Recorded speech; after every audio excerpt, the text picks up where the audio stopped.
بسم الله الرحمن الرحيم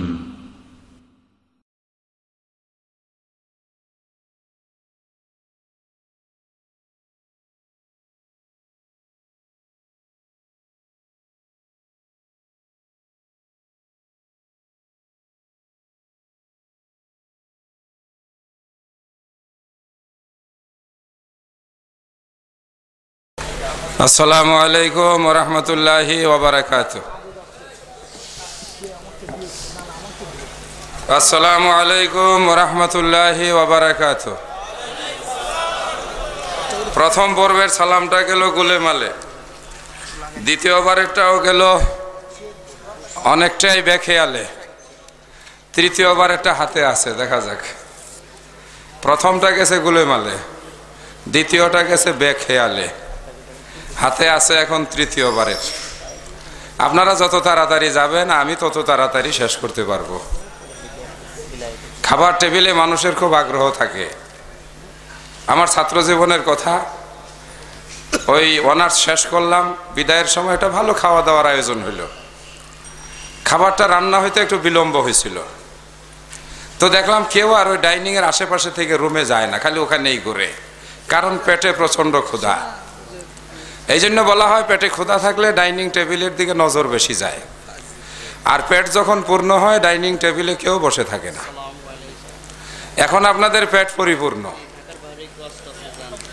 এই জন্য আমি খেয়াল করতেছি অনেকেই চেয়ারের নিচে জুতা খুঁজতেছেন। তার মানে আমাকে যে একটু ওয়ালাইকুম আসসালাম বলবেন এটুকু ধৈর্য নাই। যাওয়ার সময় তো বলে যেতে হয় যে ভাই গেলাম, ওয়ালাইকুম আসসালাম। মানে এখন যে অবস্থা, এই ওয়ালাইকুম আসসালাম বলারও ধৈর্য নাই।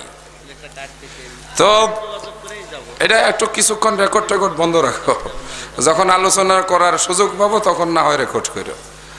এই আমাদের দেশে একটা খেলা আছে যেটা জার্মানের হিটলার 2-3 দিন দেখার পরে বলছিল যে এটা আমার দেশে চলবে না, কারণ এটা সময় নষ্ট করে, কর্ম নষ্ট করে, মানুষকে বেকার বানায়। আর আমরাই সেই বেকার এবং কর্মহীন এরকম একটা খেলাকে আমাদের দেশে খুব যত্ন করি। যুবকরা বলতে পারো কি নাম? ক্রিকেট খেলা। 4-5 দিন খেলা শেষ হওয়ার পরে আমি মাঝে মাঝে শুনি 5 দিন পরে বলে এটা ড্র হয়েছে, মানে কোনো ফলাফল নাই। যেই বাঙালি 5 দিন হা করে এই বল খেলা, মানে এই বল পিটানো দেখে, এবং যে বাঙালি গত শনিবার, রবিবার, শুক্রবার, গত সপ্তাহটা বলতেছি, প্রচন্ড কনকনে শীতে মক্কা মুআজ্জামার হজ বাদ দিয়া টঙ্গিতে ঘুরে, আজকে শনিবারে আবার শীতটা কমে গেছে, এই জন্য আজকেটা বললাম না। সেই বাংলাদেশের মানুষের কাছে অনেক সময় ওয়াজ বেশি হয়ে যায়, পেট ভরে যায়। তো খিলগাঁওয়ের মানুষের আমি বহুদিন আগে থেকেই জানতাম, শুনতাম, এখানকার লোকজন জ্ঞানী, গুণী, মানি, ধনী, 3-4টা বললাম, তাই না?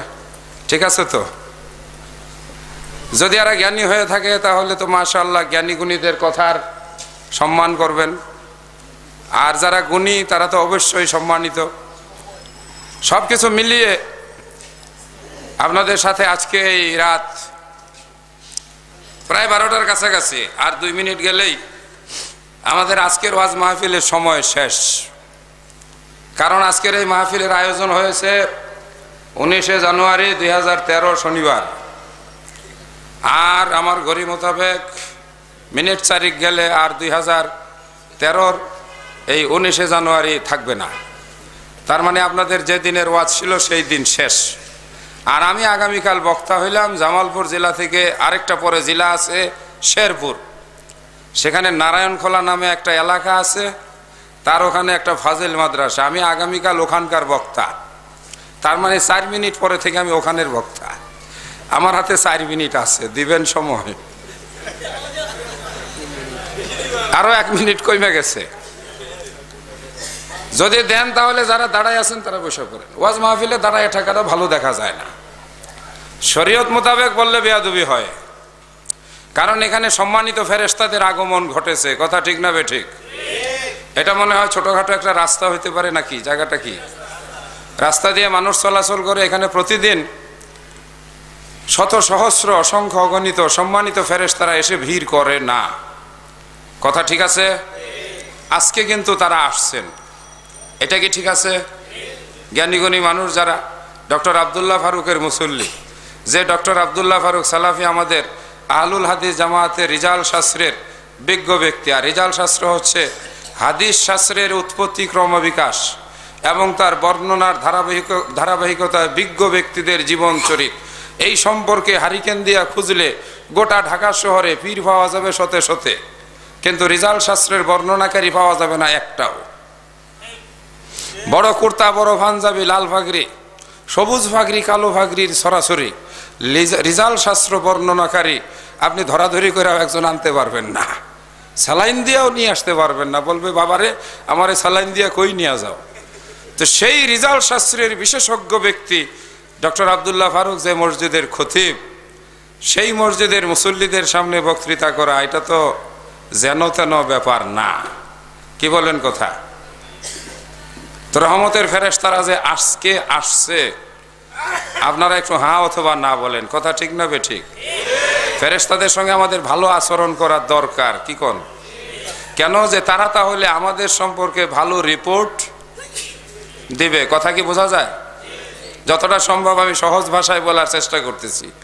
এই জন্য অনুরোধ রাখছিলাম, ও ছোট ভাইয়েরা একেবারে ফাটি বিছাই বয়ে পড়ছো, মাশাআল্লাহ, আল্লাহ বরকত দেখ। চেয়ার আছে তো দিক দেখ। আরে জগতে চেয়ারম্যান হওয়ার জন্য কত মানুষ কত টাকা খরচ করে, আর তোমরা ফাটিত বয়ে গেলা।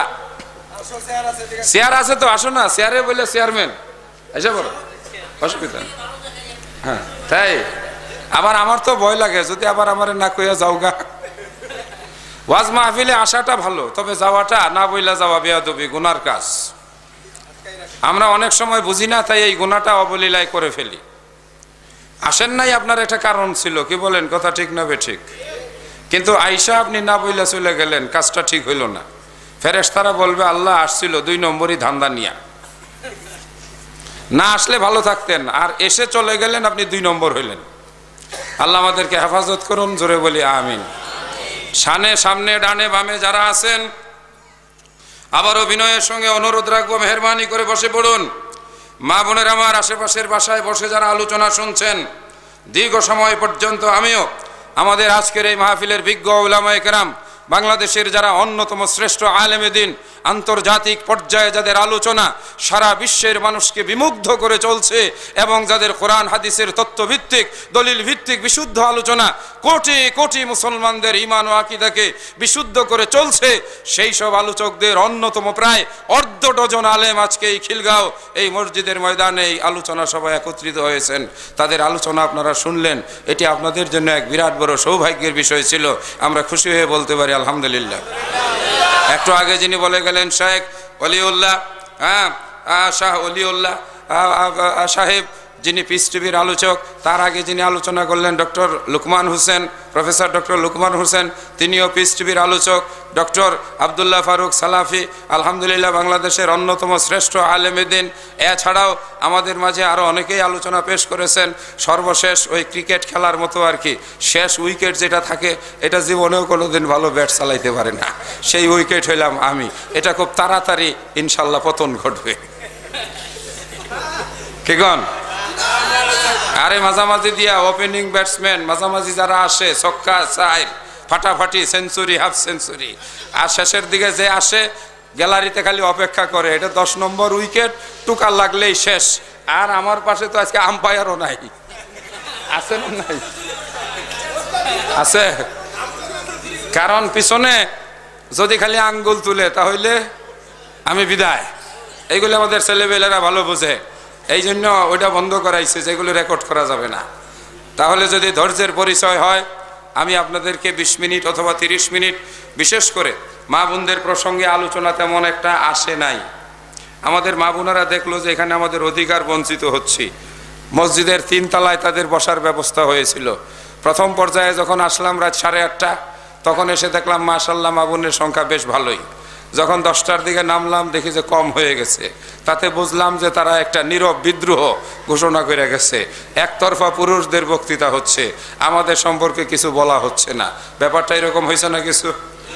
হ্যাঁ, এর ভিতরেই আমাদের মা বোনদের প্রসঙ্গে আলোচনা আসছে, সহি কথা শুনতে হবে, সহি কথা মানতে হবে, সঠিক পথ ধরতে হবে, বাঁকা পথে চলা যাবে না। এই জন্য নামাজে দাঁড়াইয়া আমরা সকলেই কিন্তু বলি, সকলেই শব্দ বলছি। এই সকলকে যদি আবার ব্যাখ্যা করে হানাফি ভাইয়েরাও বলেন, শাফিরাও বলেন, মালিকিরাও বলেন, হাম্বলিরাও বলেন, তারপরে শিয়ারাও বলেন, খারিজিরাও বলেন, কাদরিয়া, জবরিয়া, মুজাদ্দাদিয়া, নকশবন্দিয়া, 8 রশিওয়ালারা, অথবা সরমুনাইওয়ালারা, অথবা তাবলিগ জামাতওয়ালারা, অথবা ওই যে সেই চন্দ্রপুরীওয়ালারা, সকলেই নামাজে দাঁড়ায় কিন্তু বলেন ইহদিনাস সিরাতাল। দল কিন্তু একটা বাদ গেল নাকি? আবার এরা মাইন্ড করবো যে আমরাও তো এই কথা কই। হ্যাঁ, দেওয়ান বাকিরাও কিন্তু নামাজে কি বলে? ইহদিনাস সিরাতাল মুস্তাকিম। আমরাও নামাজে দাঁড়ায় বলে ইহদিনাস সিরাতাল মুস্তাকিম। আল্লাহ তুমি আমাদেরকে সিরাতুল মুস্তাকিমে চালাও। এর অর্থ হলো আমাদের মনের ইচ্ছা, আমাদের মনের অভিলাষ। এমনকি আমরা যারা রাস্তাঘাটে চলি, যতটা সম্ভব জামজম না থাকলে সোজা পথে চলতেই ভালোবাসি। কি কোন কথা ঠিক বলি নাই? বাঁকা পথে যেতে চাই না। চুপ করে থাকলেন, আরেকবার জিগাই, বাঁকা পথে চলতে চাই না? চাই না? হ্যাঁ না না? কেউ কেউ যে চলতে চায়। হ্যাঁ হ্যাঁ, সেজন্য আজকে খিলগাঁও জামে মসজিদ কমিটির উদ্যোগে, আহলে হাদিস শব্দ আমি কই নেই, মসজিদ সবারই, আহলে হাদিসরা এই মসজিদ পরিচালনা করেন, এই জন্য ধন্যবাদ। কি কন? কিন্তু মসজিদ আহলে হাদিসদের জন্য খাস কোনো জায়গা না। এখানে যে সমস্ত আমাদের হানাফি ভাইরা আছেন, এই মসজিদে আপনাদের 16 আনা 100% অধিকার আছে। আছে না নাই? এখানে কোথাও লেখা আছে যে অন্য জামাতি ভাইদের জন্য এখানে নামাজ পড়া নিষেধ? না। জিনিস শুনতে হবে, বুঝতে হবে, মানতে হবে। আমরা আহলুল হাদিস নামে এই দেশে পরিচিত। বাবার 3-4 ছেলে থাকে, এক একজনের এক এক নামে পরিচিত হয়। আমাদের বাংলাদেশে কেউ চৌধুরী, কেউ সরকার, আছে না এরকম?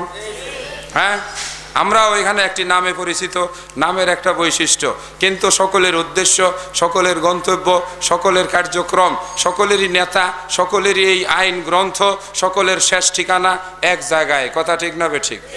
ফলে আমাদের ভিতরে থাকতে হবে সম্প্রীতি, আমাদের ভিতরে থাকতে হবে উদারতা, আমাদের ভিতরে থাকতে হবে গ্রহণ করার মানসিকতা, ছেড়ে দিতে হবে গোড়ামি। যেই পথে কল্যাণ, যেই পথে মুক্তি, যেই পথে নাজাত, যেই পথ সোজা, যেই পথ সরল, সেই পথ চিনতে হবে, সেই পথ ধরতে হবে, সেই পথে চলতে হবে। জোর জবরদস্তি অথবা গোয়ার তুমি, অথবা শক্তি খাটানো, অথবা ওই যে সেই নিজের ইচ্ছে মতো চলার কোনো সুযোগ আছে না। তাহলে কোরআনের মাহফিলে, কোরআনের মাজলিসে আসার অর্থ যে আমরা আমাদের পথের সম্বল সংগ্রহ করে ভালোভাবে, সুন্দরভাবে আমাদের জীবন যেন পরিচালিত করতে পারে, এই জন্য চেষ্টা করা। আল্লাহ পাক আপনাদের আমাদেরকে সেই তৌফিক দান করুন। জোরে বলে আমিন। এই প্রচেষ্টায় আপনারা প্রায় রাত 12টা 5 মিনিট পর্যন্ত ধৈর্যের পরিচয় দিয়েছেন। আল্লাহ সুবহানাহু ওয়া তাআলা আপনাদেরকে সেজন্য উত্তম পুরস্কার দান করুন। জোরে সোরে আওয়াজ করে বলি আমিন। আরো জোরে বলি আমিন। প্রথম সালাম গেছিল গুলেমালে, দ্বিতীয় সালাম গেছিল বেখেয়ালে, তৃতীয় সালাম এখনো হাতে আছে। এইবার আবার জিজ্ঞেস করি, শুরু করব? আলহামদুলিল্লাহ। তাহলে দেখা যাক, মাঝে মাঝে একটু চা খাওয়াইন আব্দুল্লাহ ভাই, কারণ গলার উপর দা খুব জুলুম যাচ্ছে। কোনো রাত্রেই বিরাম নাই, বিরতি নাই, কিছু না কিছু কথা খেদমতের জন্য বলতে হয়। আপনাদের এখানে এই চমৎকার আয়োজনকারীদের প্রথমেই মোবারকবাদ জানিয়ে, ধন্যবাদ জানিয়ে আমার আলোচনাগুলো যথাযথভাবে শুরু করার জন্য আল্লাহর কাছে তৌফিক কামনা করছি। আল্লাহ আমাদেরকে তৌফিক দান করুন, আমিন। আসসালামু আলাইকুম ওয়া রাহমাতুল্লাহ।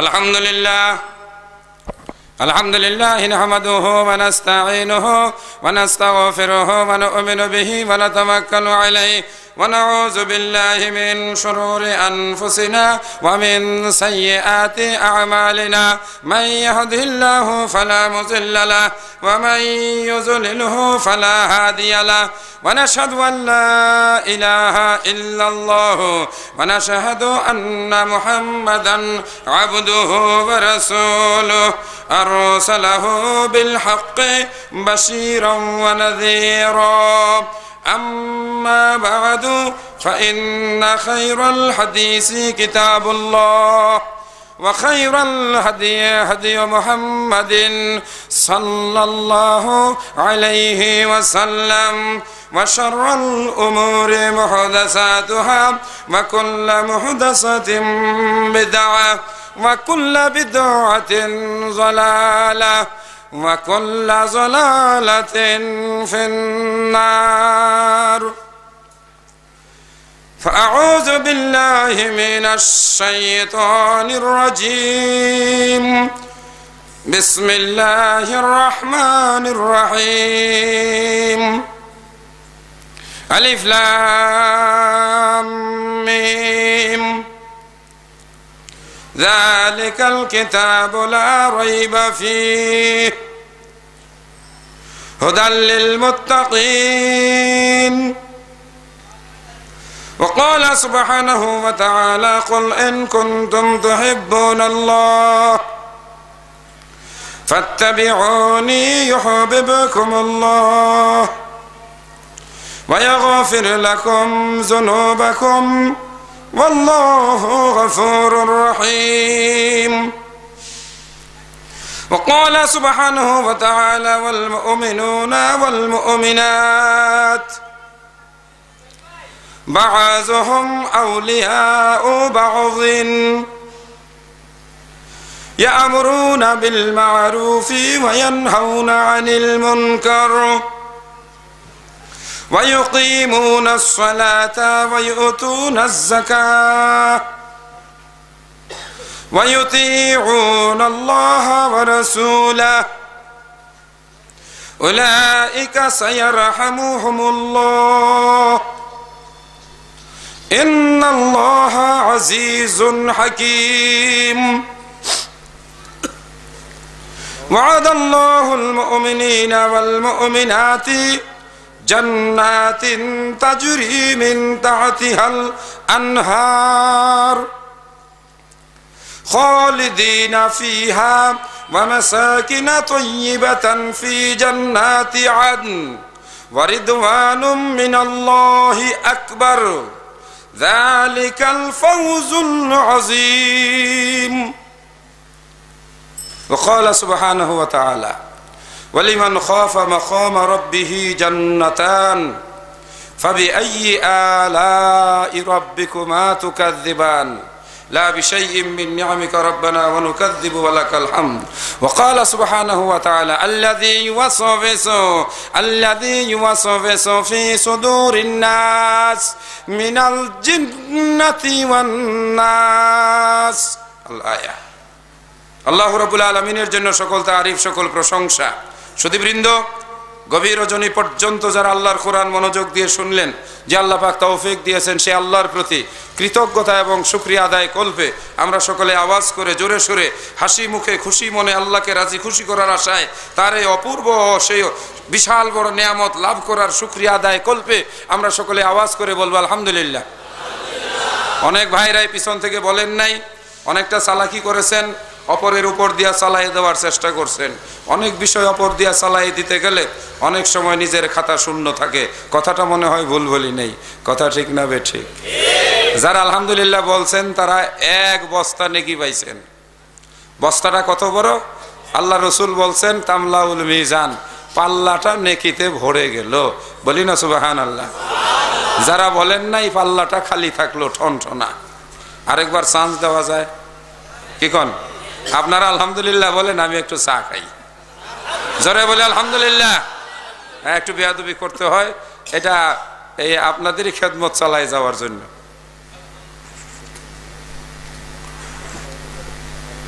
আমার আলহামদুলিল্লাহ চা খাওয়ার জন্য কইলাম আলহামদুলিল্লাহ। আপনারা যে খাইলেন না দেখলেন, এই জন্য কইতে পারেন আলহামদুলিল্লাহ। হয়তো কইবেন আহমদুল্লাহ ভাই এটা কেমন কথা হইল। আপনারা নিয়ত করেন মনে মনে, আল্লাহ আহমদুল্লাহ দুনিয়াতে খাইলো, আমার পরকালে খাওয়াইও, হেরেও খাওয়াইও। জোরে কই আলহামদুলিল্লাহ। কিছু কিছু কথা আছে নিজে বলবেন, কখনো অপরের উপর দিয়া চালাই দিবেন না। যেমন বিয়ার অনুষ্ঠানে আপনার বিবাহ, মাথায় টুপি আপনার, কাজী সাহেব বলল সব কিছু বলার পরে 1,01,000 টাকা মোহরানা ধার্য করে অমুকের সাথে অমুকের আপনার বিবাহ বলেন কবুল আলহামদুলিল্লাহ। আপনি আপনার বড় ভাইরে কইলেন ভাইজান আপনি কোন, আমি কি কম? ব্যাপারটা কেমন হইল? বিয়া ডাকা আর হইল জোরে কোন? নিজের রইল না পরের, বউ যাইব কার ঘরে? তবে ওয়াজ মাহফিলে যখন আলেমরা বলেন আলহামদুলিল্লাহ সুবহানাল্লাহ, একটু অলসতা ছেড়ে দিয়ে বলবেন আলহামদুলিল্লাহ। আর যতক্ষণ ওয়াজ মাহফিলে থাকবেন মুখটা গুমরা করে থাকেন না, কারণ এটা ভিডিও হচ্ছে। আমারটা যেরকম এই ছোট ক্যামেরায় ভিডিও হচ্ছে, আপনাদেরটা আর একটু বড় সাইজের ক্যামেরায় ভিডিও হচ্ছে। কথাটা কি বিশ্বাস হইল? আমারটা একজন ভিডিওম্যান ক্যামেরাম্যান ভিডিও করতেছে, আর আপনাদেরটা অসংখ্য রহমতের ফেরেশতারা রেকর্ড করতেছে। কিছু কন্যা জোরে করে আরো আওয়াজ করে বলি না সুবহানাল্লাহ। যত কইবেন তত পাইবেন। ঢাকার পুরানা ঢাকায় ছোট সময় থাকতাম, বংশালে রোজার মাসে 2-1 থাকার সুযোগ হয়েছে। আমার ওই যে চাচাজি জনাব মাওলানা রফিকুল ইসলাম সাহেব সারা জীবন পুরান ঢাকায় কাটায় দিছেন। পুরান ঢাকায় যুবকেরা মুসল্লিদের জাগানোর জন্য বলতো, জাগেগা তো পায়েগা, সোয়েগা তো খোয়েগা। ঢাকাইয়া ভাষা, কিছু উর্দু বাংলা মিশ্রিত। জাগেগা তো পায়েগা, জাগা মানে কি? ঘুম থেকে জাগবা, পাইবা। সোয়েগা তো খোয়েগা, ঘুমাইবা তো হারাইবা। আমিও মাহফিলে এই কথাগুলো মাঝে মাঝে বলি। চোখ কান যদি খোলা থাকে তাহলে পাবেন, চোখ কান যদি বন্ধ থাকে তাহলে ওয়াজ মাহফিল থেকে তেমন কিছু পাওয়া যাবে না। আমি আপনাদের সামনে আলোচনা পেশ করার জন্য মোটামুটি একটা দাড়ি কমা মানে ওই যে লাঠি দিয়ে একটা ঘের দেয় না জমিনের মধ্যে, হ্যাঁ, এরকম একটা সীমানা আঁকছি। সূরা বাকারা, সূরা ফাতিহার পরে প্রথম সূরা, সূরা ফাতিহার 1 আয়াত আমি শুনাইছি, ইহদিনাস সিরাতাল মুস্তাকিম। আমরা সকলেই আল্লাহর কাছে সিরাতুল মুস্তাকিম চাই। কথাটার সঙ্গে কি আপনারা একমত? হাত তুলে দেখাইতে পারি? ওলিউল্লাহ সাহেব বারবার হাত উঠাইছেন, তো এটা মোটামুটি ছোটখাটো একটা ব্যায়াম হয়ে গেছে, এই জন্য আমি সাহস পাইতেছি না। হাত আমরা তাহলে সবাই উঠাইছি, কি জন্য? কি জন্য উঠাইলাম বলে তা তো জানি না, হ্যাঁ না, বুঝতে হবে তো। এই জন্য আগেই বলছি চোখ কান খোলা রাখতে হবে। চোখ কান খোলা না রাখলে, এখন তো শীতের দিন না যে কান মাফলার দা বাইন্দা লইছেন, কিছু ওয়াজ মাফলারের উপর দা গেছে গা। হ্যাঁ, মোটর সাইকেল নিয়ে গত কয়েকদিন আগে টঙ্গী বাজারে, টঙ্গী তো না ওই স্টেশন রোডের কাছে, এক বেচারা এক ট্রাকের পিছনে ধাক্কা খাইয়া পড়ে গেল। আমরা ইন্না নিল্লা পইরা মোটামুটি প্রস্তুত হয়ে গেলাম যে কাম হয়ে গেছে গা। হ্যাঁ, উঠা জামা জমা যাইরা কয় ভাগ্যিস কোটটা গায়ে আসিল, আজকার যা জরজাপটা কোটের উপর দিয়ে গেছে, মানে কোট ছিঁড়া গেছে, চামড়া ছিঁড়ে নেই। অনেক সময় আমি খেয়াল করছি ওয়াজ মাহফিলে অনেকে একেবারে কান মাফলার দা বাইন্দা এমন ভাবে বসে, অর্ধেক ওয়াজ চলে যায় কানের উপর দিয়া। ঠিক আছে, বাড়িতে গিয়া তখন লাগাই উল্টা পাল্টা, কয় কি কলে দেখলাম বুঝা শুনিয়া বেহেশতের চাইতে দুজক জায়গাটাই ভালো। বউ লাভ দেওয়া উঠছে, এই কি কও, এতদিন শুনলাম বেহেশত শান্তির জায়গা, আজকে তুমি ওয়াজ শুনিয়া ইয়া কইতেছ বেহেশতের চাইতে দুজক ভালো জায়গা, এটা কি কইলে তুমি? কলে কেন, হুজুরে কইছে ওই বেহেশতের মধ্যে 70টা বলে কি এই হুর দিব, আমার এই বয়সে এইগুলো রাখা সম্ভব না। দেখো আমি তোমার এই খুব বিপদে আছি, আর আমি হয়ে গেছি গা বুড়া। মালানা সাথে পরে কইছে বুড়ারা জোয়ান হইব, এইটুকু গেছে গা মাফলারের উপর দিয়া।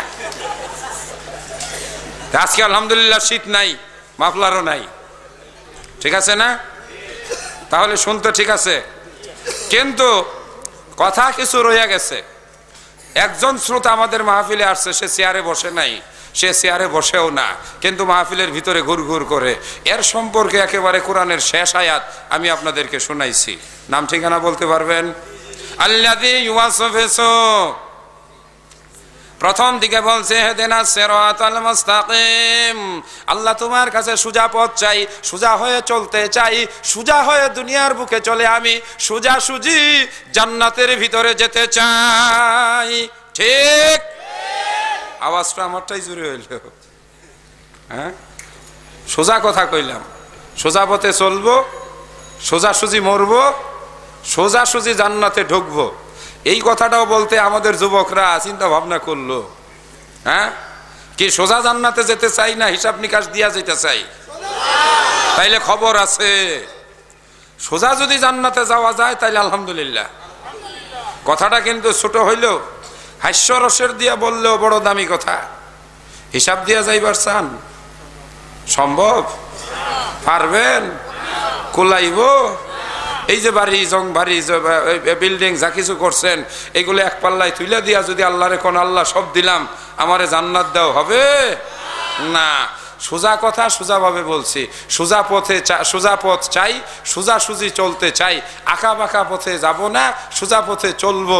আমরা সোজা জান্নাতেও যেতে চাই, ওই হিসাব নিকাশও বুঝি না। ঠিক না? হিসাব নেওয়ার জন্য বুশ আছে, ব্লেয়ার আছে, টনি ব্লেয়ার আছে, এগরে যত খুশি আল্লাহ বছরের পর বছর, মাসের পর মাসে ওই রোদের মধ্যে খাড়া করে রাখা হিসাব নেও। ঠিক না? ঠিক না ঠিক? আমরা খিলগাঁওয়ের আহলে হাদিস হানাফি সম্মিলিত ভাবে মিছিল করতে করতে ঠিক গেট পার হইয়া চলে যেতে চাই। হ্যাঁ হ্যাঁ, এই যে মাঝে মাঝে রাস্তায় গাড়ি ঘোড়া চেক দেওয়া নামে, আমার একটা ভাঙ্গাচোরা গাড়ি আছে, তবে ওই ড্রাইভারে বলে আগাও, সামনে যাও, সামনে যাও, পুলিশ লাডিলে তাড়াই আসে। এই আমি আসলে যে এদিকে আসেন, আইলে পরে আমার কার্ডটা বাইর করে দিই, কার্ডটা দেওয়ার পরে একটা সালাম দেখো, এই এদিক দেখাইটা যাও, কার্ড আছে একটা। হ্যাঁ, এরকম একটা কার্ড যদি থাকে তাহলে আর কাগজপত্র দেখানো টেখানো কোনো ঝামেলা নাই। সরকারি কর্মকর্তা, ক্যাডার সার্ভিসের, সুতরাং ডাইরেক্ট সরকারের লোক। রাষ্ট্রপতি আমাকে নিয়োগ দিচ্ছেন, আমার চাকরি বাকরি সবকিছু গণপ্রজাতন্ত্রী বাংলাদেশের মহামান্য রাষ্ট্রপতির সিগনেচারের উপরে। আমি যদি 10 দিন ছুটিও নিতে যাই তাহলেও সেটা রাষ্ট্রপতির স্বাক্ষরে। দেশ থাকবে, আমার চাকরিও থাকবে, সরকার যাবে আসবে, আমারটা যাবে না। ঠিক আছে? তা আমার বাংলাদেশে হলো এইটুকু। আর সমগ্র সৃষ্টি জগতের মালিক যে রাষ্ট্রপতি, আহকামুল হাকিমিন আছে না, আলাইহিসসাল্লাহু কে বিআহকামিল হাকিমিন, তার যদি পাশ থাকে, কে ফেরেশতারা ঘাটে ঘাটে যখন জিজ্ঞাসা করবে, খালি পাঁচটা বাইর করে দিলে কারে কি জিগাও, সালাম দাও, সালাম দাও মিয়া, সালাম দিয়ে কবো যান আলহামদুলিল্লাহ, ডাইরেক্ট চলে যান জান্নাতে। আমরা সেই জান্নাতে ডাইরেক্ট যেতে চাই।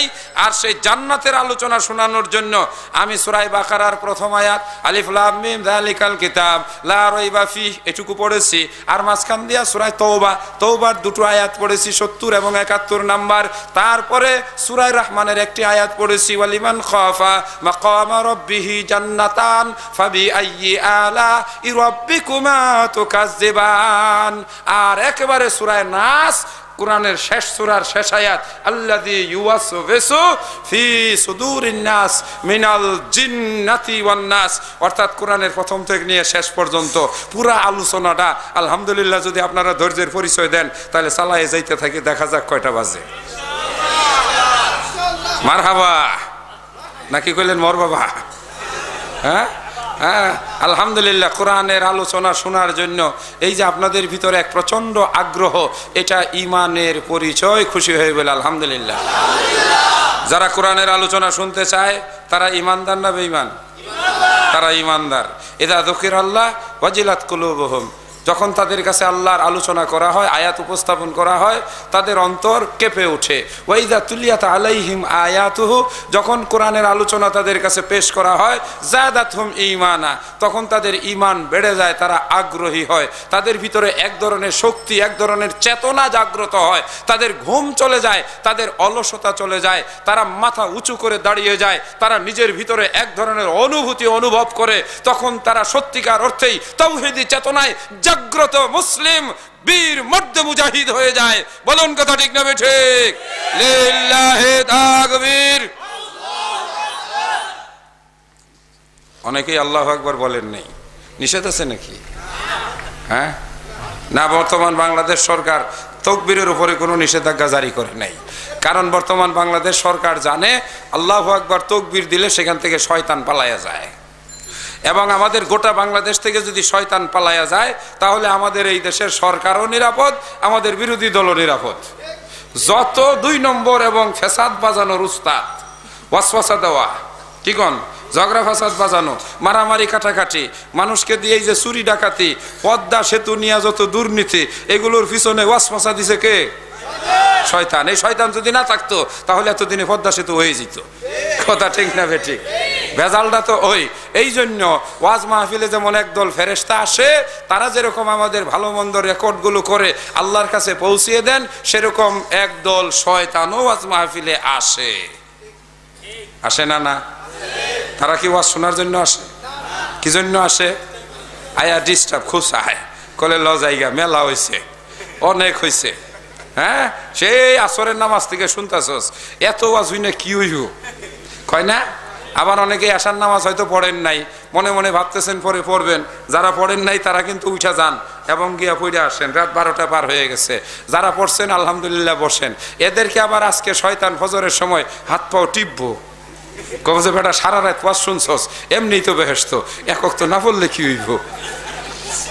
দেখবেন আপনার আজকে পরীক্ষা করবেন। আরে ভাই আপনাদেরকে তো টিপে, আমার এই টিপে, আমার যে টিপে আমি এটা টের পাইতো। যেমন ধরেন আজকে ওয়াজ শেষ করলাম 12টা, 12:30, 12টা হয়েই গেছে, 12:30 প্রায় 1টাতেই না হয় শেষ করলাম। এরপরে আমি গাজীপুর ফিরে যাবো, সেখানে টঙ্গীর ইজতেমার, কালকে ওই যে সেই প্রচলিত মোনাজাত আছে, সেখানে গাড়ি ঘোড়া থাকবে না, আল্লাহ জানে কয় কিলোমিটার হাঁটতে হয়, কারণ আমার 9টায় ক্লাস আছে।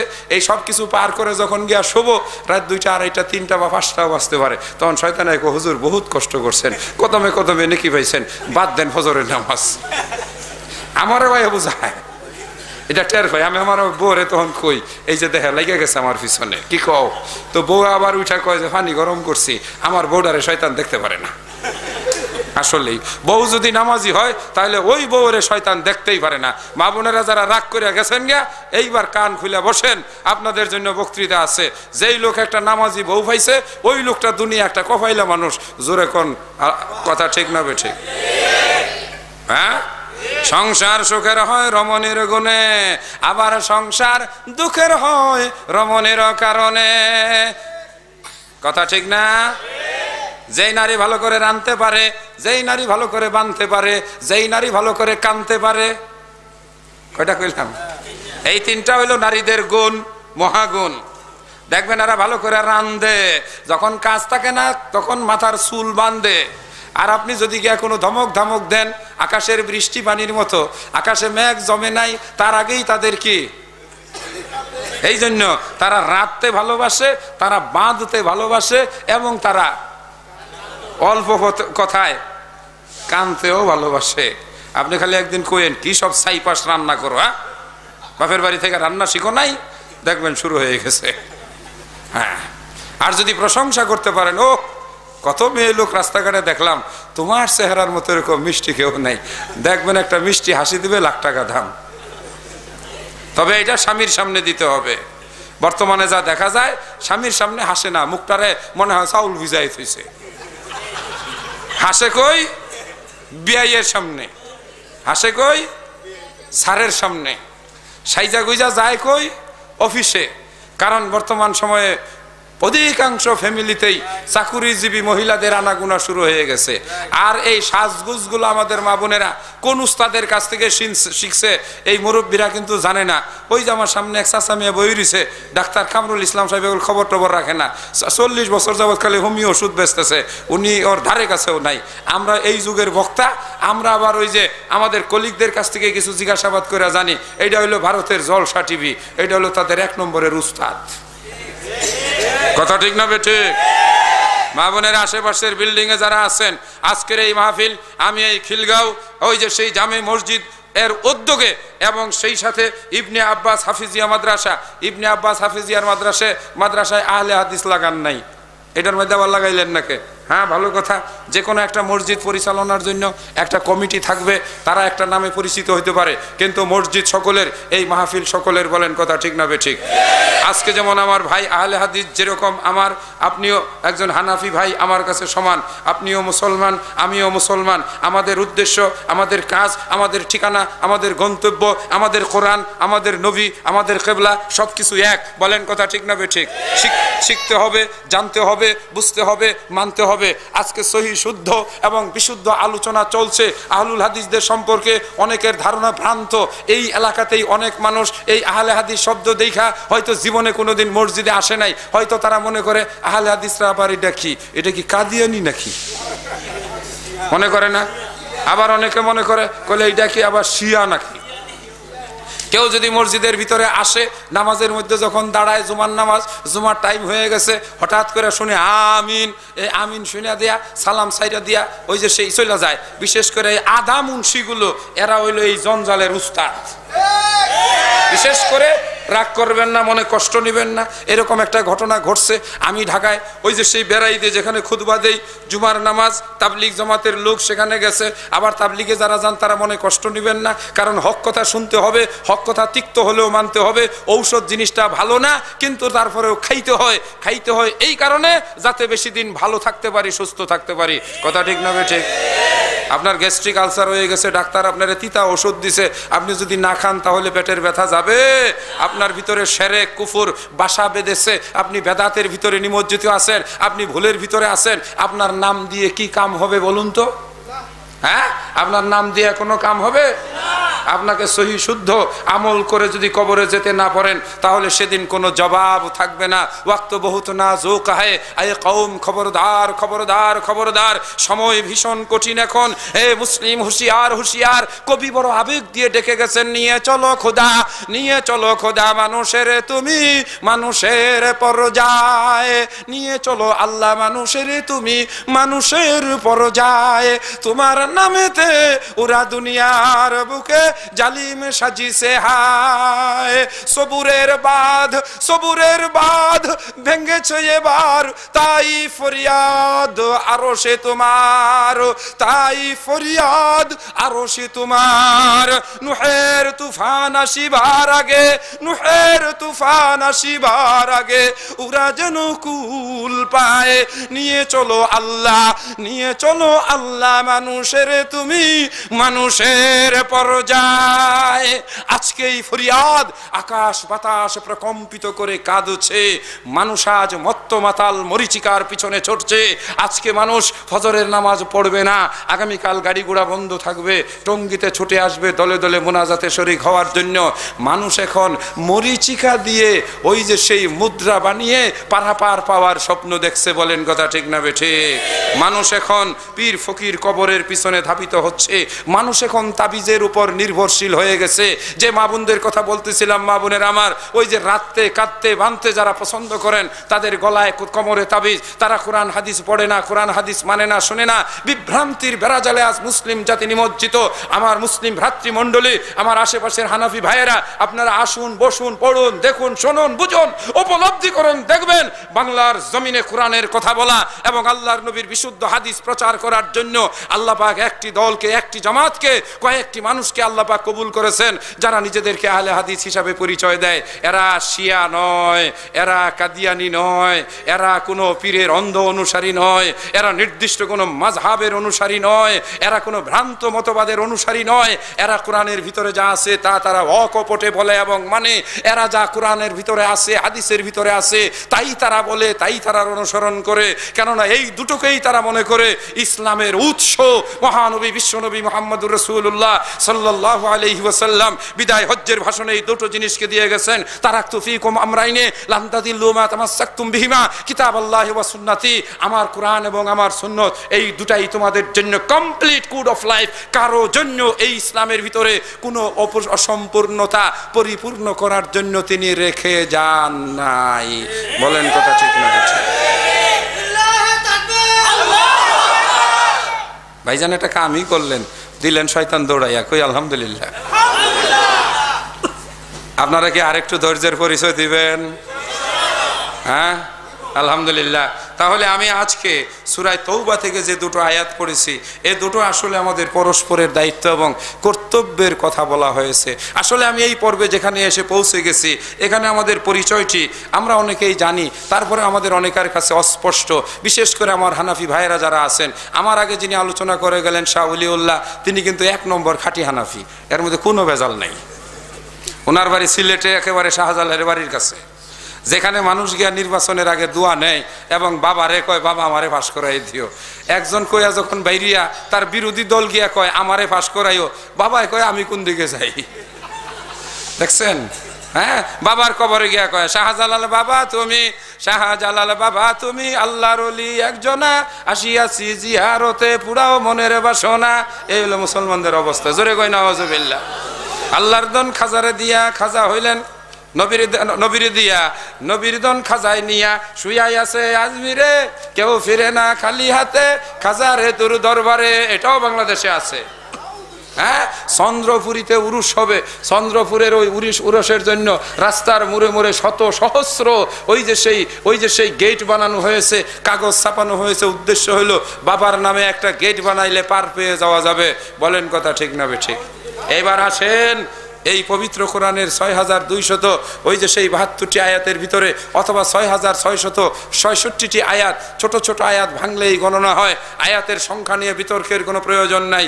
এতগুলো আয়াতের ভিতরে কোথাও বলছে বাবারে দললে পার হইবা? টঙ্গী গিয়া ২-৩ বার যদি যাইতে পারো তাহলে হজ হইব বলছে না। তাহলে এই ভ্রান্তি আমাদের সমাজে আছে না নাই? আমাদের দেশে বলা হয় ফির না দললে ফার নাই, কোরআনে কোথাও এই কথা বলা আছে না। আল্লাহর নবী বিশ্ব নবী মুহাম্মদুর রাসূলুল্লাহ সাল্লাল্লাহু আলাইহি ওয়াসাল্লাম এরকম কিছু কি বলে গেছেন? না। অথচ এই বিভ্রান্তি আমাদের সমাজের ভিতরে আছে না নাই?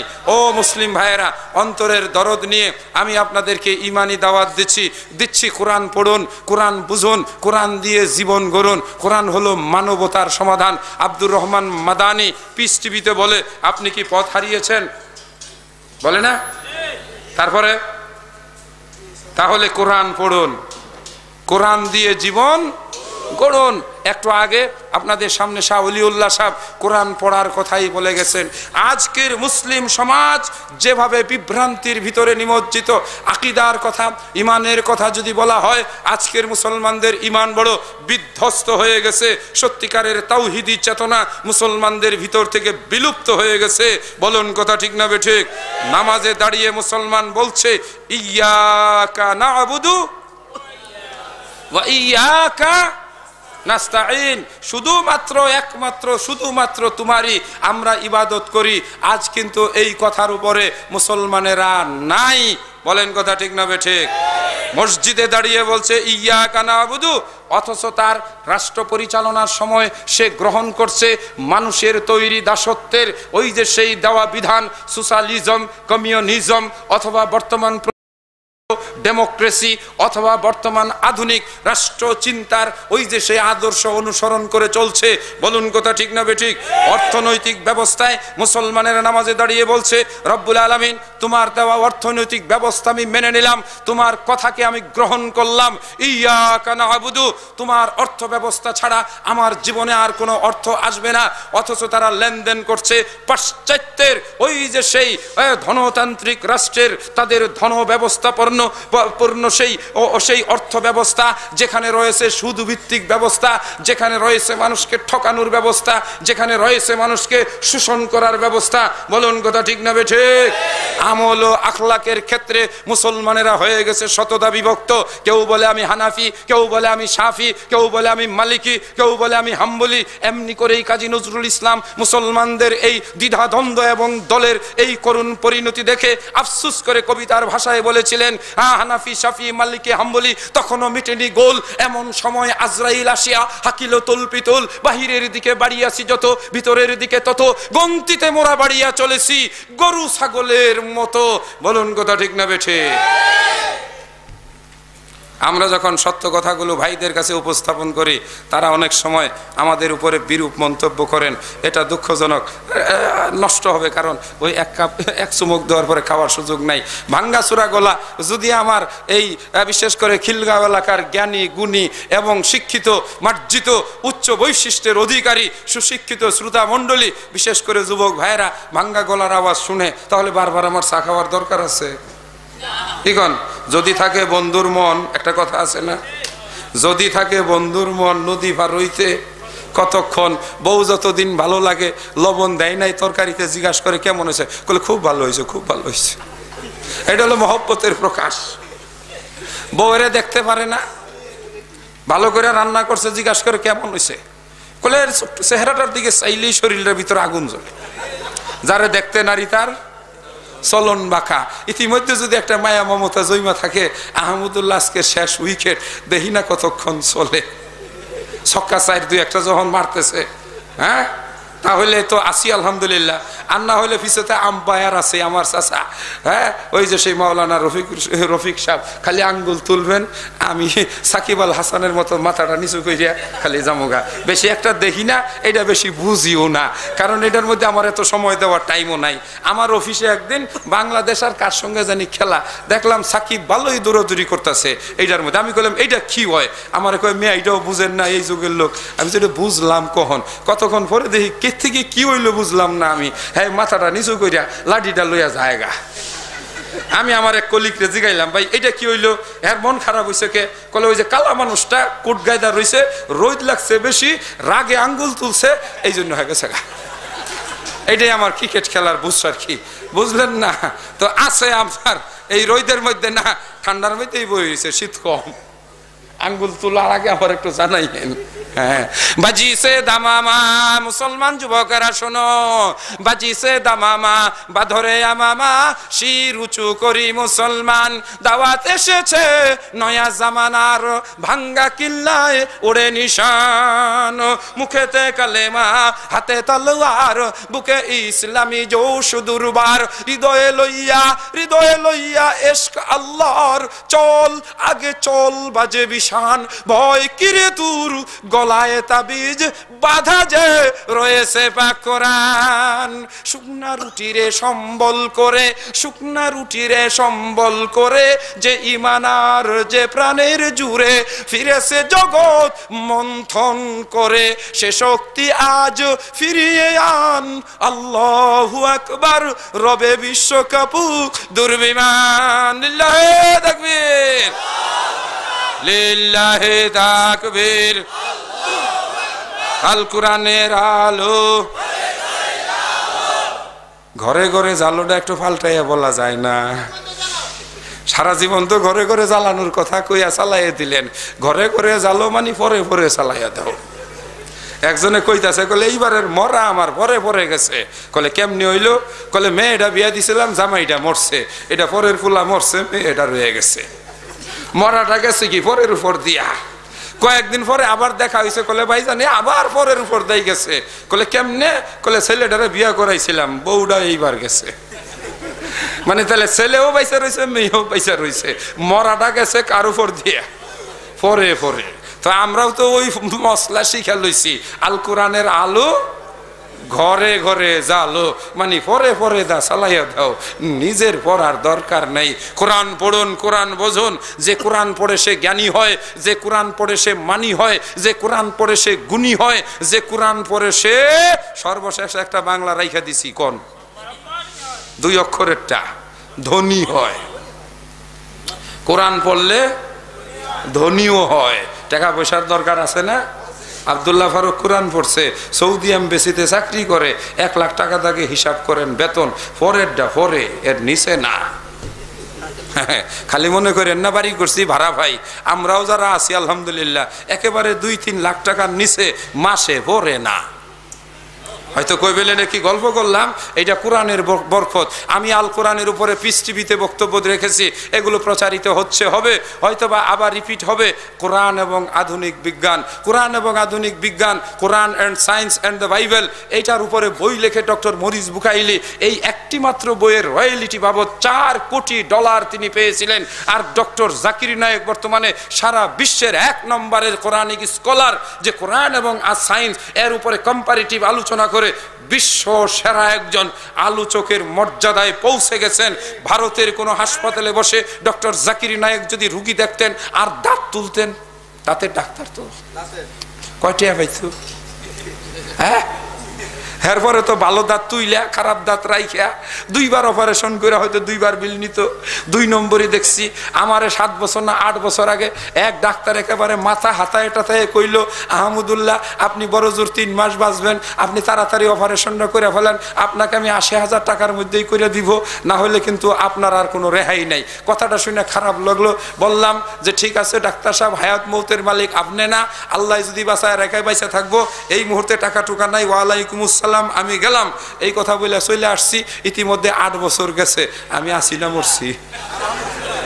আপনারা কোন যে ফতুয়াটা দিল আমি 3 মাস পরে মরে যাবো, এর মধ্যে 8 বছর গেছে, মাঝখানে খোঁজ খবর লইয়া দেখছি হাই গেছে গা। তাইলে এই ধান্দাটা করলো কি জন্য? এই যে ভালো রুগী কাইটিয়া টাকা নেওয়া।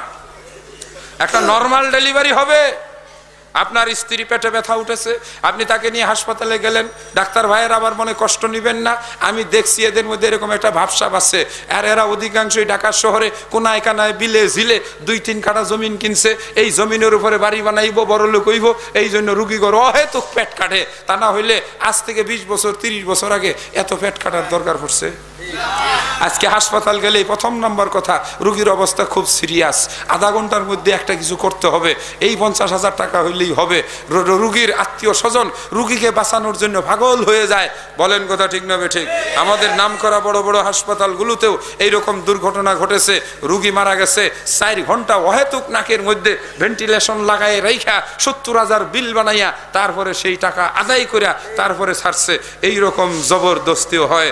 আর ডক্টর জাকির নায়েক ভাবলেন মানুষের দাঁত তোলার চাইতে মানুষের অন্তরের ভিতর থেকে যদি আমার এই কাচি দিয়া অথবা ওই যে সেই যেটা শিরিষ কি কয় চাপ দিয়া ধরে, যেটা কি কয়, হ্যাঁ প্লাস যেটা, আরে ডাক্তারি ভাষায় কি কয়, এইটা দিয়া যদি আমি ওই শিরিকের এইগুলো উঠাইতে পারি, তাহলে অন্তত পক্ষে একটা মানুষকে জাহান্নাম থেকে বাঁচানো যাবে। জোরে বলেন আলহামদুলিল্লাহ। আর আল্লাহ পাক তাকে কবুল করে নিলেন। বলেন না সুবহানাল্লাহ, সুবহানাল্লাহ। আওয়াজ করে বলে সুবহানাল্লাহ, আরো আওয়াজ করে বলে সুবহানাল্লাহ, ওয়ালহামদুলিল্লাহ, ওয়ালা ইলাহা ইল্লাল্লাহ, আল্লাহু আকবার। মাঝে মাঝে বসবেন, এগুলি অন্তরের খোরাক, তাই না? আত্মাটারও কিছু খাওয়ান লাগে। হার্টের রুগী যারা আছেন মাঝে মাঝে আল্লাহ হায়ের উপরে নিয়ে একটা ধাক্কা দিবেন, সুইটা যাবো গা বলক। জোরে কোন সুবহানাল্লাহ। ডাক্তার সাহেব আছে এখানে, বেশি উল্টা পাল্টা করলে ধরবো। হ্যাঁ সুবহানাল্লাহ, একটা ধাক্কা লাগে না?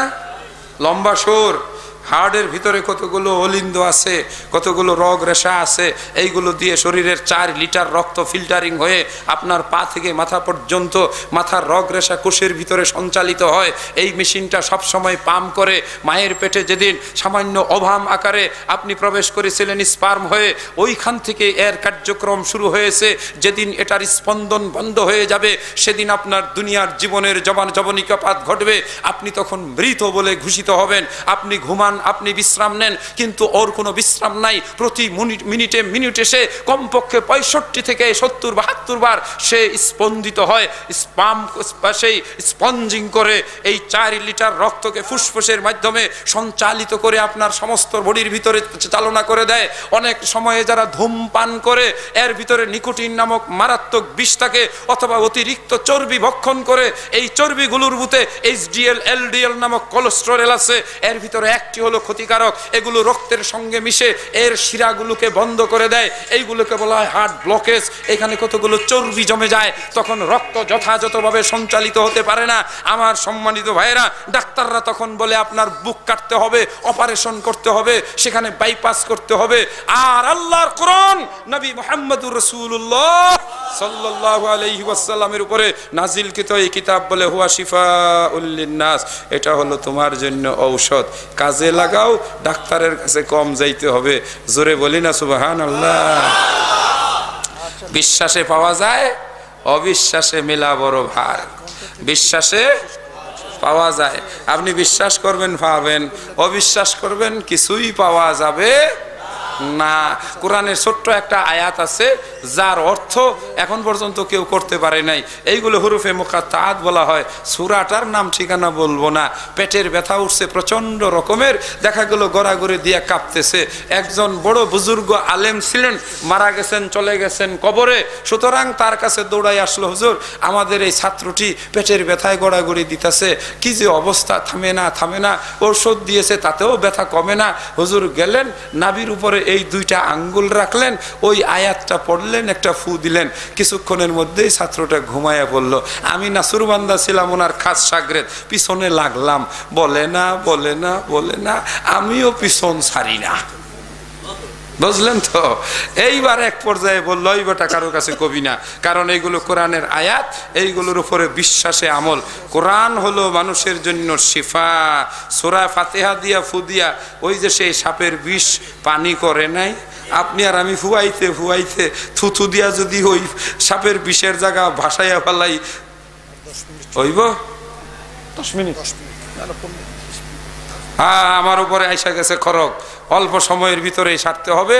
আলোচনার শাখা প্রশাখা প্রসারিত হয়েছিল শিরক, বেদাত, কুফরি এবং নিজেদের ভিতরে প্রচলিত যে সমস্ত ভুল ভ্রান্তি রয়ে গেছে, এবং বিশেষ করে পরস্পরের ভিতরে যে অনাস্থা, অবিশ্বাস আছে না।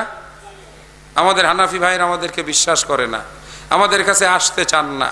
আমরা তাদেরকে আজকের এই খোলা ময়দানের এই ওয়াজ মাহফিলের মাধ্যমে খোলা আহ্বান জানাবো, আপনারা যত আমাদের কাছে আসবেন আপনাদের মনের তত ভুল ভ্রান্তি, আপনাদের ধারণাগুলো তত আস্তে আস্তে স্বচ্ছ হয়ে যাবে বলে আলহামদুলিল্লাহ। কারণ এ পর্যন্ত যারা আগায় আসছেন তারা ফিরে যাওয়ার সময় বলে গেছেন আমরা সরল পথের সন্ধান পেলাম, কেননা এখানে আর মাঝখানে কোনো বক্রতা, জোরে বলেন নাই, বক্রতা আছে? কোরআন বড় সহজ কথা, একটু আগে আমরা পড়লাম কোরআন বড় সহজ ভাষায় নাজিল করা হয়েছে। হুদাল লিন্নাস, এটা হলো মানুষের জন্য হেদায়েত। হুদাল লিল মুত্তাকিন, এটা হলো যারা পরহেজগার, যারা বাঁচতে চায়, যারা নাজাত চায় তাদের জন্য এটা হলো মুক্তির গ্রন্থ, এটা হলো তাদের জন্য আলোকবর্তিকা। জোরে বলি আলহামদুলিল্লাহ। আর এটা হলো সত্য মিথ্যার ভিতরে পার্থক্য নিরূপণকারী। কোরআন দিয়ে বিচার করুন আপনার ঈমান যথাযথ আছে কিনা।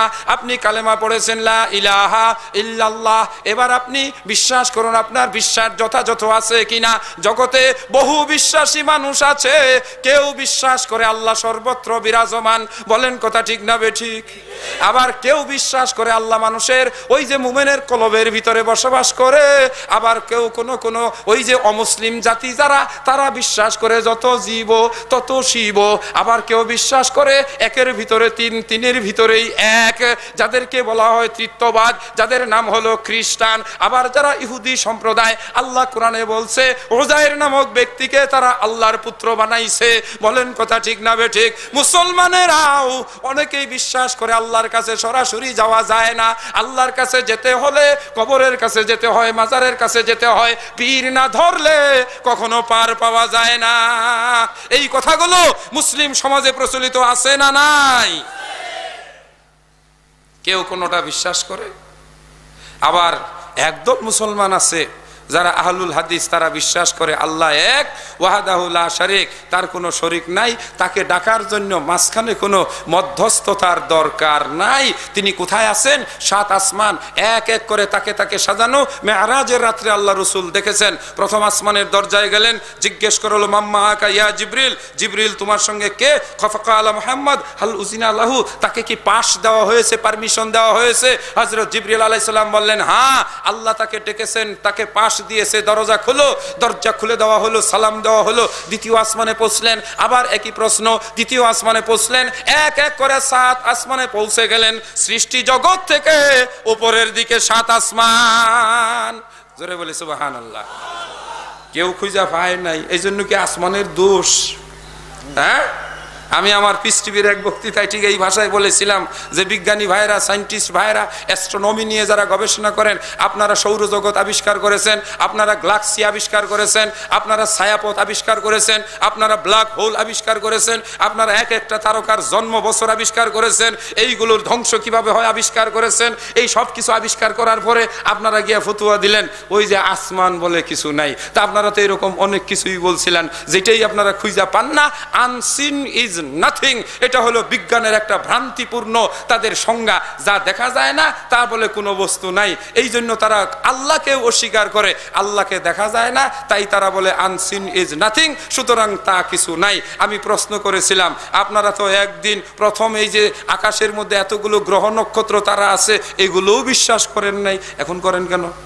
একটু এলেম বাড়ছে তাই, আরো একটু আগান, চেষ্টা করেন না, কারণ জ্ঞানের পরিমাণ কম, তাই না? আপনি বিশ্বাস করেন বা না করেন, এই দেওয়ালের ওই পাশে যা দেখি না আমি তা বিশ্বাস করি না, এটা যদি বলি আসলে কি ওই পাশে কিছু নাই?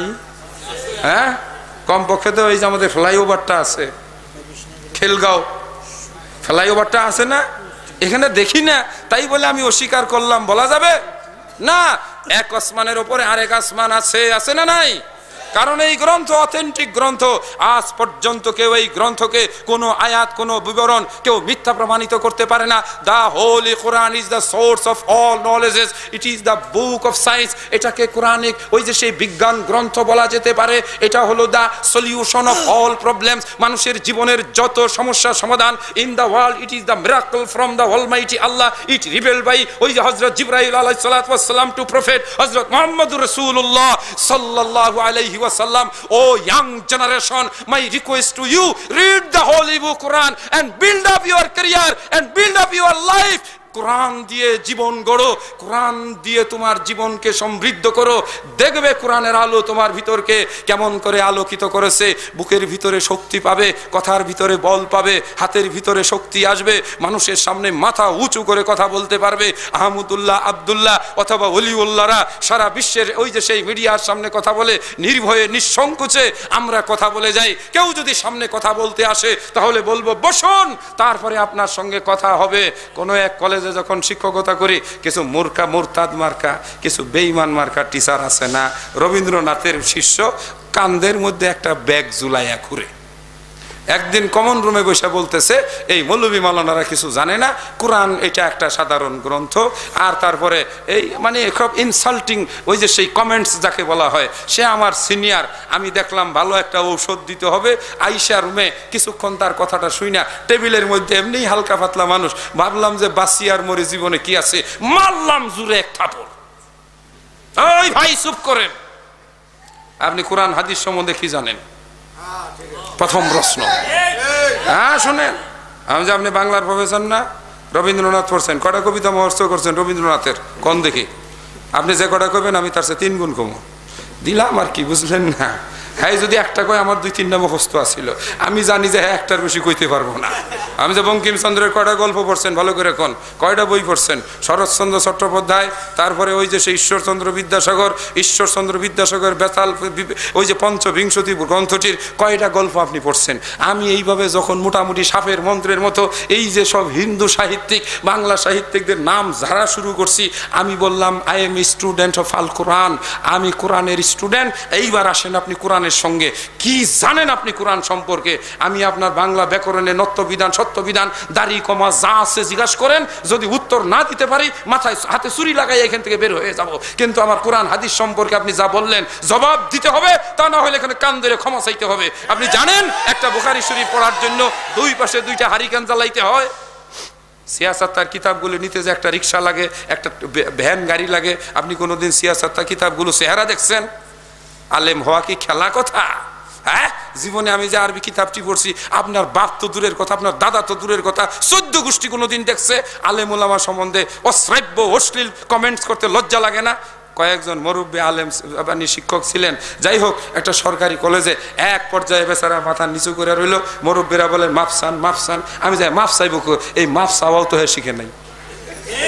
কারণ আদব কায়দা শিখার জন্য ধর্মীয় বই পড়তে হয়, এত ধর্মের বইয়ের কাছেই আসে নাই। হ্যাঁ মাফ চাইব কই থেকে? হ্যাঁ অজু করে এই প্রস্রাব করে কেমনে পরিষ্কার হয় এটা জানে নাকি?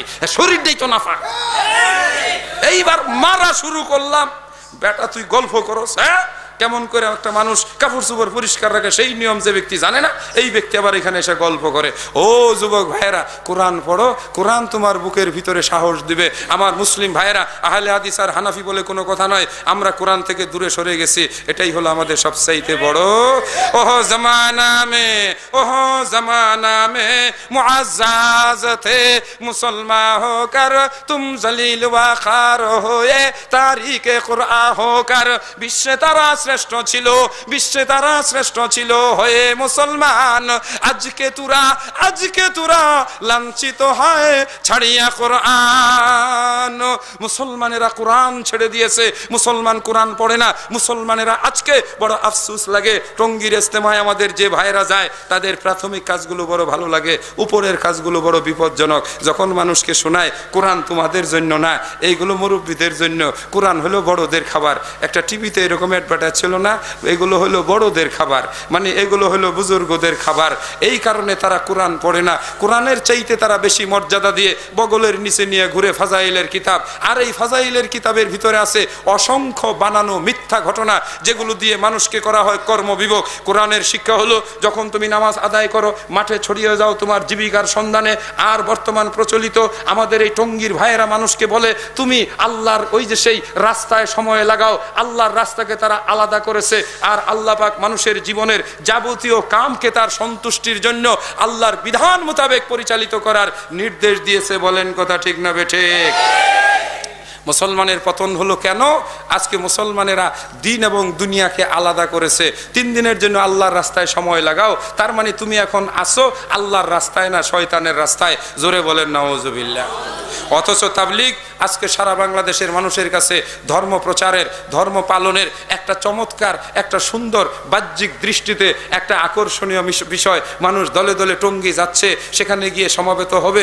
মানুষের ভিতরে ভ্রান্ত ধারণা ঢুকিয়ে দেওয়া হচ্ছে, একবার দুইবার যদি তুমি টঙ্গী যেতে পারো তাহলে আর তোমার মক্কায় যাওয়ার দরকার নাই। জোরে বলেন নাউজুবিল্লাহ। এরকম ধারণা সৃষ্টি হচ্ছে না? আমার সম্মানিত ভাইয়েরা, তাবলীগী ভাইয়েরা যে উপকার তারা করতেছে, মানুষকে ইসলাহ করতেছে ঠিকই, কিন্তু মানুষকে কোরআন থেকে সরিয়ে নিচ্ছে। অথচ কোরআনের প্রথম নির্দেশ ছিল তুমি পড়ো, ইকরা বিসমি রব্বিকাল্লাযী খালাক। আর তাদের কথা হলো পড়ার দরকার নাই। কোরআনের বিরোধী তাদের কার্যক্রম হচ্ছে না? হচ্ছে না? জোরে বলেন ভাইয়েরা আমার, হচ্ছে না? হচ্ছে না?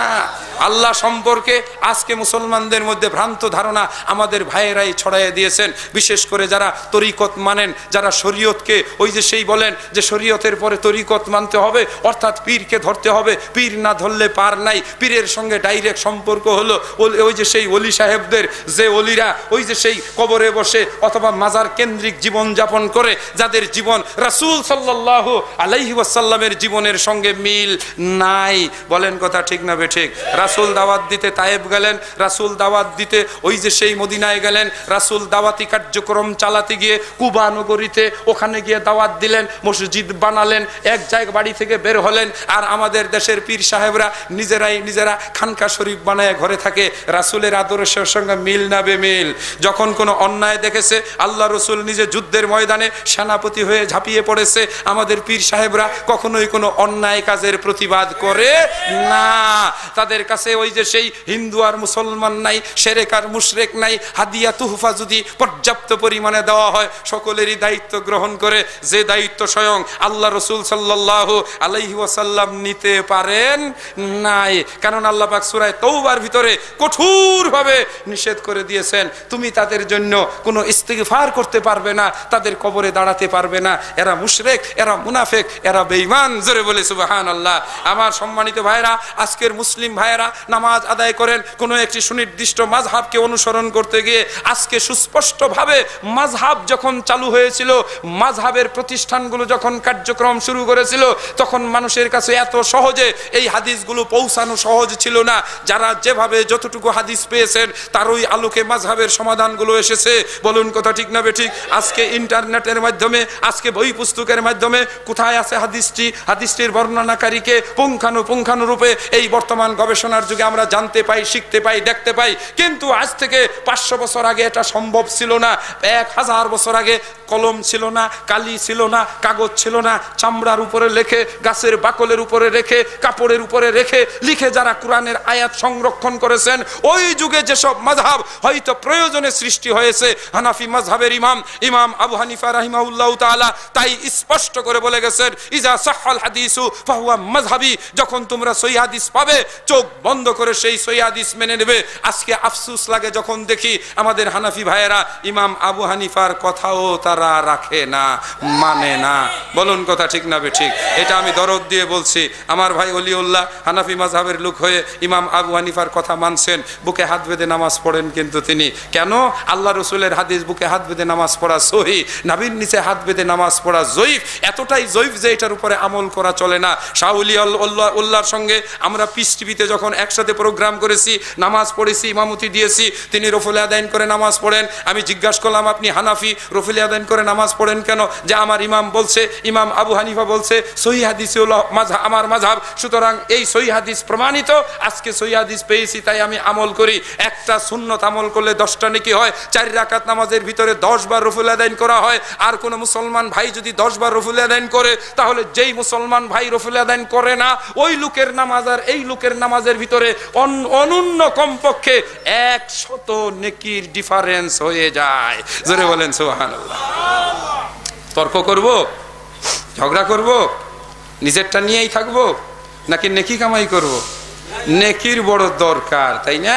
আমি কোরআনের আয়াত পড়েছিলাম, আল মুমিনুনা ওয়াল মুমিনাত, আর মুমিন যারা পুরুষ এবং যারা নারী, সূরা তাওবা 70 নম্বর আয়াত। এই আয়াতের ব্যাখ্যা করে আমি শেষ করব। এই আয়াতের দাবি অনুযায়ী আপনাদের কাছে দাবি রেখে গেলাম, খিলগাঁও জামে মসজিদ আহলুল হাদিস সমাজ কর্তৃক আয়োজিত মাহফিল, সম্ভবত আমি আলোচনা শুনলাম, বছরে বছরে আলোচনা এখানে অনুষ্ঠিত হয় না। যদি আপনাদের ভালো লাগে, প্রতি বছরে বছরে সম্মেলন করা যেতে পারে। আপনারা চান? জোরে বলেন, চান না? চান না? এই সম্মেলন হওয়াতে খুশি না বেজার? বেজার হইছেন নাকি খুশি হইছেন? জোরে বলি মারহাবা, আরো জোরে বলি মারহাবা। যুবকরা রাজি আছো তো?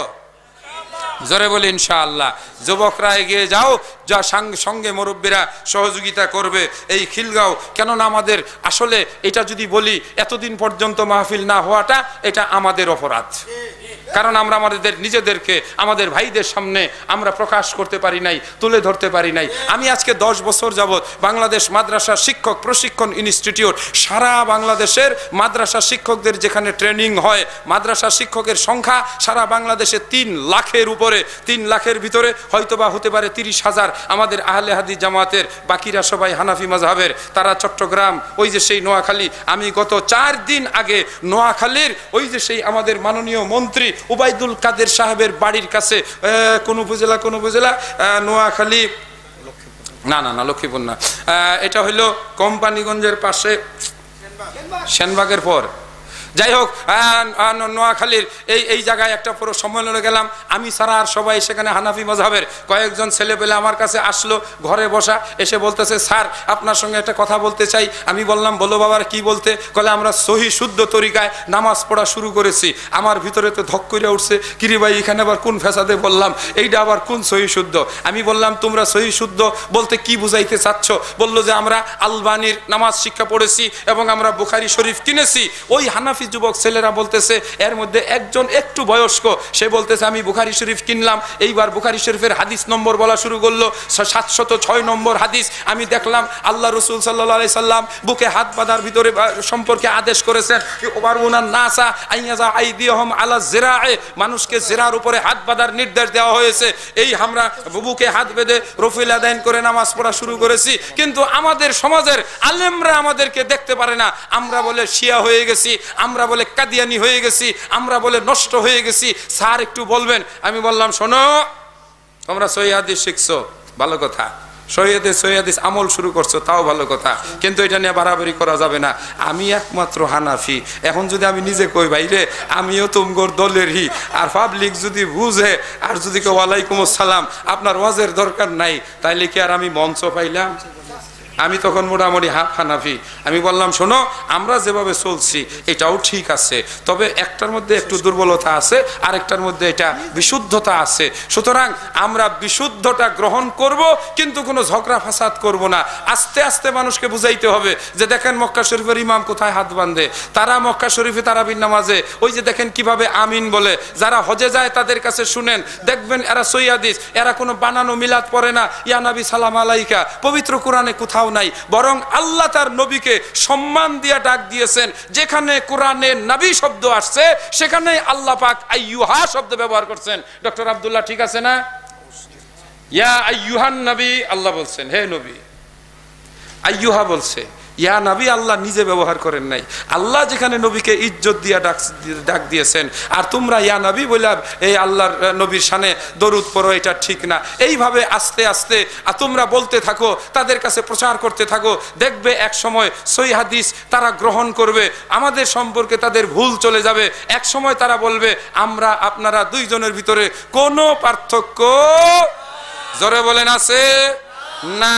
আপনারা যেভাবে নামাজ পড়ছেন হাদিস মোতাবেক আপনাদের নামাজও হচ্ছে, সহিহ হাদিসের ব্যাপার আপনারা অনুসন্ধান করেন, আমাদের সঙ্গে নামাজ পড়েন, আমাদের সঙ্গে বসেন, আমাদের মসজিদে আপনারা আসেন, আমাদের এই একসাথে এক সমাজ, একসাথে আমরা কাঁধে কাঁধ মিলিয়ে এই খিলগাঁওয়ে আগামী বছর যদি আল্লাহ তৌফিক দান করেন এর চাইতে আরো বড় করে জাকজমক করে ইনশাআল্লাহ আরো বিশাল আকারে আমরা দুই ভাই মিলে একটা বিরাট সম্মেলন করব। বলুন তাতে কোনো অসুবিধা আছে? লিল্লাহি তাকবীর, লিল্লাহি তাকবীর। আলহামদুলিল্লাহ আমাদের 2 দিন ব্যাপী মাশাআল্লাহ, আমাদের এক মুরব্বী বলতেছেন 2 দিন, আমরা আরো শুনতে চাই। তাহলে আজকের আলোচনা যে দুটো আয়াত আমি সূরা তাওবা থেকে পড়েছিলাম, প্রথম এবং শেষ বক্তৃতার ভূমিকায় রেখে গেলাম। আগামী বছর আসলে বাকি 3 ঘন্টা উপহার দেওয়া হবে ইনশাআল্লাহ। সকলেই ভালো থাকুন, দোয়া করবেন। আজকের এই মাহফিলের আয়োজনকারীদেরকে ধন্যবাদ জানাই, শুকরিয়া জানাই, যারা কমপক্ষে খিলগাঁও এলাকায় একটা তাওহীদি চেতনা, একটা কোরআন এবং সুন্নাহর আলোচনা, একটা সহিহ এবং সিরাতুল মুস্তাকিমের একটা আলোড়ন আহ্বান জানিয়ে আপনাদের মধ্যে সাড়া জাগিয়েছেন। আল্লাহ তাদের উত্তম পুরস্কার দান করুন, আমিন। আসসালামু আলাইকুম ওয়া রাহমাতুল্লাহি ওয়া বারাকাতুহু।